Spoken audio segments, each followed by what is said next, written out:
띵수쌤과 함께하는 만화로 읽는 라디오 문학관. 이번에 함께 살펴볼 작품은 가시리 작자미상입니다. 여러분, 작자미상. 작자미상이란 건 이 시를 혹은 이 노래를 지은 사람이 전해져 내려오지 않는다, 불명확하다, 이런 뜻입니다. 근데 이걸 다른 말로 하면은 한 사람의 지은 사람이 있는 게 아니라 여러 명이 불려져 내려와서 누가 지었는지 모르는 노래. 그러니까 작자미상이란 건 두루 불려졌던 노래라는 거를 추측할 수 있어요. 그리고 갈래의 이름에서도 우리는 살펴볼 수 있죠. 고려가요입니다. 고려가요. 고려시대 때 불려진 가요예요. 이런 개념으로 하면 많은 사람들한테 불려지던 노래 고려가요는 조선시대로 오면 조선시대에도 비슷한 성격의 노래가 있죠. 민요예요. 백성들이 부르는 노래. 즉, 그 당시에 인기곡이었던 거죠. 민요는 조선시대, 고려가요는 고려시대. 자, 그렇다면 이 고려가요의 특징은 무엇이냐? 여러분들한테 이걸 강조하고 싶어요.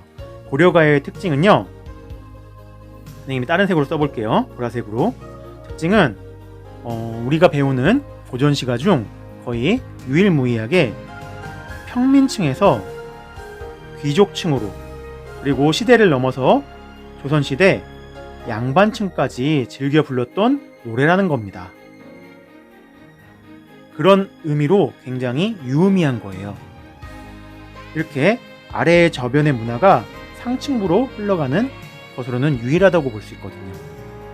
그렇다면 여러분, 이런 특징을 가진 시가로서 고려가요는, 특히 가시리는 어떤 특징을 가지고 있는지 온라인 클래스 수업에서는 자세하게 하나하나 꼼꼼히 했다면, 선생님과의 이 라디오 문학관에서는 다시 이 고려가요 가시리를 살펴볼 때 어떤 것에 중점을 두고 봐야 하는지, 또 어떤 점이 중요한 건지를 함께 살펴보겠습니다. 자, 그럼 고려가요 가시리 함께 시작하겠습니다. 가시리 작자미상. 가시리, 가시리 있고 나난, 바리고 가시리 있고 나난, 위 증질가 대평성대. 자, 봅시다. 앞에 두 컷 만화에도 나오듯이 가시렵니까? 가시렵니까? 나를 버리고 가시렵니까? 하고 있죠? 반복하고 있네요. 의미가 강조될 거고 운율도 형성되겠죠? 근데 이게 노래라는 관점에서 보면 운율을 형성하는 다른 요소들이 진하게 배어 있습니다. 이 나난, 이 나난. 여러분들, 이건 건 여음구라고 해요. 자, 여음, 남는 소리를 넣어준다는 거죠? 자, 왜 넣어줘? 음악적인 율격이나 혹은 음악적인 리듬을 맞추기 위해서죠. 삼음보 이후에 이렇게 여음구를 넣어줘서 흥을 돋구고, 흥을 돋우고 노래에 리듬을 맞춰주는 거죠. 자, 현대 랩 같은 거 혹은 노래 같은 거에 하면 뭐 이런 것들이죠. Hit it 혹은 Check it out. 이런 것들이 일정 뜻을 더해주는 건 아니잖아요. 그냥 박자, 리듬, 그리고 흥에 영향을 주는 거죠. 그렇다면 뒤에 나오는 위증들과 대평성대는 무엇일까요? 자, 위증들과 뒤에 대평성대가 붙죠? 대평성대의 뜻은 태평성대, 대평성대라고도 해요. 그 시절이 아주 평화로운, 그리고 넉넉하고 아무 걱정 없는 그런 시대를 얘기합니다. 그러니 앞에서는 이질적인 느낌이 나는 거죠. 어떤 이질적인 느낌이냐? 앞에서는 분명히 이별을 얘기하고 있어요. 근데 뒤에서는 뭘 얘기해? 국가의 평안, 나라의 안정을 원하고 있죠? 자, 이 점을 한번 체크해 두고 나갑시다. 자, 다음 다시 보면요. 3문부 나눠 볼게요. 날러는 어띠 살라하고, 바리고 가시리 있고 나난. 자, 여음구. 나는 어찌 살라하고 나를 버리고 가십니까? 그런데 여기서 또 한 번 반복되죠. 위증질과 대평성대. 그럼 앞에 잠깐 넘어가 볼까요? 위증질과 대평성대. 자, 나라의 안정, 국가의 평안을 비는 내용이 들어가 있네. 이별과 갑자기 국가, 평안. 이별과, 여기도 마찬가지, 이별과 국가의 평안. 자, 여기서 우리는 두 가지를 체크해야 됩니다.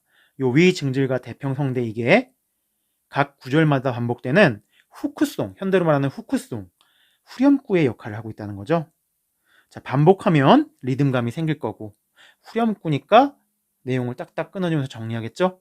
근데 앞에 이별의 내용과는 이질적이네. 여기는 국가, 평안 이런 내용이니까 국가, 평안 이런 내용이니까 그렇다면 이거는 이질적인 이유가 있을 겁니다. 조금 이따 살펴보겠습니다. 자, 넘어갑시다. 자, 넘어가면 다시 한번 사문보 해볼게요. 잡사와 두얼이 만한한 시원하면 아니 올시에라. 자, 당신을 붙잡아 두고 싶은데 둘 일이지만 선하면 서운하면 아니 오실까. 이 리을시에라는 두렵습니다. 뭐뭐 할까 두렵습니다라는 의미예요. 자, 또 후렴구 반복되죠. 위증질과 대평성대 음악적인 거. 자, 마지막이겠죠. 셔론님 보내 암나니 나난 가시난닷 도셔 오셔셔 나난 위증질과 대평성대. 자, 별 의미 없는 후렴구 음악적 기능. 자, 요건 후렴구, 요건 여음구. 차이점을 좀 알아둬야 되겠죠? 자, 여기서 하나 더 표현법으로 알아둬야 될 건 여기 이 셔론님 할 때 이 셔론님 부분, 이 셔론 부분이 중의적 표현이란 거죠. 중의법이죠. 첫 번째, 주체가 누구냐에 따라서 내가 주체일 때, 두 번째, 이미 주체일 때 이런 식으로 나누어서 살펴볼 수 있습니다. 자, 나일 때는 그 이미 나를 되게 서럽게 하는 거죠. 근데 이미 서러울 때는 나를 떠나는 임 또한 너무나 슬픈 거죠. 두 가지 주체의 차이점을 잘 알아둬서 해석할 수 있는, 이건 또 문학의 즐거움이에요. 다양한 해석을 사람들마다 다르게 할 수 있는 묘미. 그렇다면 아까 후렴구, 위증질과 대평성대에 대해서 조금 더 살펴볼까요? 자, 여음에 대하여. 자, 노래가 좀 이상하죠? 내용은 자, 여기 이렇게 냈네. 내용은 슬프게 이별하는 상황이 이별이야. 그럼 정서는 슬프지. 얘가 정서야. 태도는 아까 봤듯이 소극적인 모습이 좀 나타나죠? 어디야? 셔론님 보내옵나니 가시난다 도셔오셔셔. 기다리잖아. 붙잡고 그렇고 싶지만 붙잡지 않잖아. 적극적이기보단 소극적, 능동적이기보단 수동적이죠. 자, 이런 상황인데, 이런 정서 태도의 상황인데 후렴구는 태평성대라니 말이 안 되죠? 자, 이별이 너무 슬퍼서 화자가 미친 걸까? 노노. 자, 이거는 후렴구가 후대에 붙은 거야. 그만큼 고려가요가 생명력이 있고 인기 있었던 곡이니까 양반이든 귀족이든 평민이든 다들 입에서 입으로 불렀다는 거죠. 자, 그런데 이 입에서 입으로 구전되던 고려가요잖아. 그러니까 히트곡 같은 거지 뭐. 그러니 이게 조선시대 때까지 불렸지. 그러니까 조정에서도 가져오는 거지, 임금이. 자, 이 노래들을 연주하기 위해 기록해라. 그러니까 사대부들, 양반들 때 어떻게 하겠어. 평민들의 내용은 솔직 담백, 가끔은 야한 얘기도 하고 가끔은 쌍욕도 하고 가끔은 비판도 합니다. 현 상황에 대해서.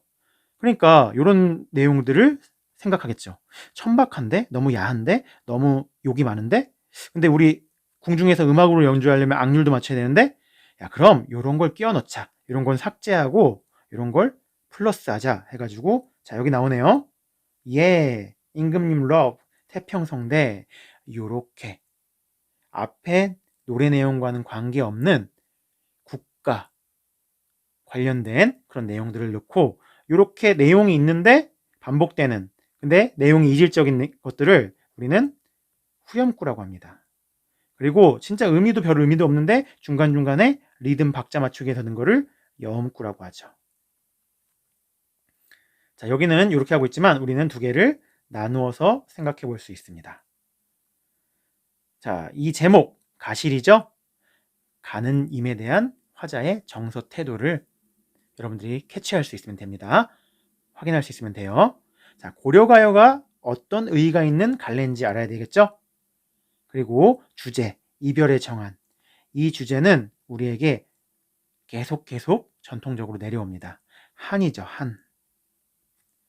자, 노래니까 정서, 태도 중요하겠죠? 자, 근데 여기서 하나 선생님이 체크 포인트 하나 알려주겠습니다. 소극적이다. 뭐 이런 것들이 있는데, 여러분들, 소극적이고 수동적이라고 해서, 그리고 기다림이라고 해서 이것들이 무조건 부정적이지만은 않습니다.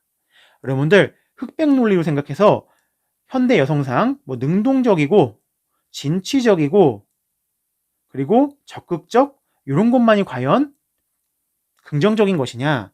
아닙니다. 흑백 논리에서 벗어나서 상대적으로 봐야 돼요. 과거, 자, 앞에 볼까요? 이 화자가 이렇게 잡고 싶은데 서운하면 아니올까봐 철호님 보내오는 거. 이거는 무조건 나쁘다고 볼 수만은 없어요. 그 비판도 타당하지만, 자, 봅시다. 임을 너무나도 사랑하니까 임의 입장을 헤아리는 거죠. 그리고 내가 할 수 있는 것들을 찾는 거죠. 그랬더니 그 임을 보내주고 나는 기다리겠다. 이건 임에 대한 배려이자 나의 대응이죠. 그냥 손 놓고 엉엉 울고만 있는 게 아니잖아요. 수동적, 소극적이라는 말이 있어도 그것이 무조건 부정적임을 의미하진 않습니다. 여러분들 흑백 논리가 아닌 상대적인 관점에서 또 이 시가 지어진 그때 당시에 여성상은 어땠는지 그러한 맥락 속에서 이해를 할 수 있어야 합니다. 그래서 기다림의 미학, 전통적인 여성상 이런 얘기가 우리 민족의 한해 정서 속에서 있는 것이지 나쁘다, 현대로서 그런 건 있어서는 안 된다, 그런 입장은 너무 딱딱한 겁니다. 자, 그래서 그런 의미, 기다림의 미학이란 건 그런 맥락으로 이해할 때 이해가 훨씬 더 잘 될 겁니다. 자, 두 번째, 전통문화의 창조적 계승입니다. 여러분들, 고려가요의 특징 중에 하나가 뭐라고 그랬어요? 그렇죠. 민중 속에서 시작된 게 귀족, 그리고 시대를 넘어 조선의 양반들까지 두루 즐기는 음악이었다는 거죠. 그렇다는 거는 이 노래가 우리 민족적 정서에 기반을 두고 있기 때문에 계층 상관없이 모두가 즐겼다는 거죠. 그렇다면 이 시대를 넘어 즐기는 게 지금까지 오지 않을까요? 시조나 가사 작품은 사음보, 양반에서 시작돼서 내려가서 평민들까지 즐기긴 했지만 이런 것들이 지금까지는 시로서 남아있지 노래로서 불려지는 건 드뭅니다. 근데 이 고려가요는 애초부터 노래였기 때문에 생명력이 강해요. 선생님, 어떻게 그렇게 장담해요? 저희한테 확인해 줄 수 있나요? 그럼요. 선생님이 노래를 엄청 좋아하거든요. 그래서 예전부터 노래를 좋아하는데 가실이라는 게 노래가 엄청 많아요. 선생님이 아는 것만 해도 이명우 옛날에 대학가요제 나가서 상 탔던 가실이라는 노래가 있습니다. 그리고 여러분들 이명우 말고 또 여성 4인조 가수 버블 시스터즈, 이 가수의 가실이도 있습니다. 네. 선생님이 이거 얘기할 때마다 위에 오른쪽 위에 느낌표 동그라미 아이콘 흰색으로 여러분들이 링크 타고 할 수 있게 띄울 거예요. 확인해 보면 좋겠죠? 그리고 또 그 SG 워너비의 가실이도 있어요. 선생님 또 없어요? 또 있죠. 영화 그 위안부 우리 피해 할머님들을 다룬 영화에서 가실이가 OST로 작곡돼서 쓰였습니다. 이 가실이. 자, 이희진가요? 선생님이 지금 기억이 안 나는데 이 가실이도 있습니다. 그렇다는 거는 자, 이게 아마 80년대인가 그럴 거예요. 이게 2000년대, 그리고 얘도 2000년대, 얘는 2010년대. 그렇다는 건 뭡니까? 시간이 지나도 현대에도 계속해서 가실이라는 것, 그 가사도, 그 이별의 정한도 계속 이어져 내려오고 있다는 뜻입니다. 그러니 그 가사가 아직도 생명력을 지니고 있고 그 리듬과 주제가 생명력을 가지고 있는 거죠. 이명우의 가실이는 가장 원래 가실이의 가사와 가깝고요. 버블 시스터즈의 가실이는 여성적 화자가 그 이별의 슬픔을 어떻게 느끼는지를 담고 있어요. SG 워너비의 가실이는 약간의 흥겨운 댄스 리듬인데 거기에 가사는 슬픈 임과의 헤어짐에 대한 노래예요. 그리고 이 2010년대에 나온 19년인가 16년인가 이 가실이 영화 OST는 실제 상황은 다르지만 가족들과 어쩔 수 없이 헤어지고 자기의 인생을 제대로 살지 못하는 위안부 피해 할머님들의 그 한과 그 이별, 거기에 우리 가실이라는 곡을 붙여서 더욱더 그 분들의 마음이, 이별, 가족과 이별과 이런 마음이 잘 전달되게 하고 있습니다. 한이죠. 자, 여러분들, 선생님이 이렇게 네 곡을 여러분들이 보여줬는데, 여러분들, 우리는 이 곡을, 이 노래를, 가시리를 시험에서 잘 보기 위한 목적도 있겠지만, 실제 여러분들 문화 속에 항상 이런 이별의 정황과 그런 것들이 계속 이어져 내려오고 있다는 거, 전통 문화의 창조적 계승이라는 거, 이 점을 꼭 기억해 줬으면 좋겠어요. 그래서 여러분들이 하는 수행평가 같은 것도 이렇게 이별의 정황이 우리 노래, 현대 가요에도 잘 드러나 있기 때문에 인기 있을 수 있다. 여러분들의 정서상 우리가 과거 사람들과 소통할 수 있다는 거죠. 자, 그런 관점에서 우리 가실이 이번 시간에 선생님이랑 함께 한 거는 너무나 가치 있는 시간입니다. 여러분, 가실이 마무리 잘하고 이 노래, 이별의 정황과 그 정서에 대해서 잘 파악하고 고려가역의 특징인 여음구와 후렴구, 삼음보 중요하게 기억해 주길 바랍니다. 오늘은 이상.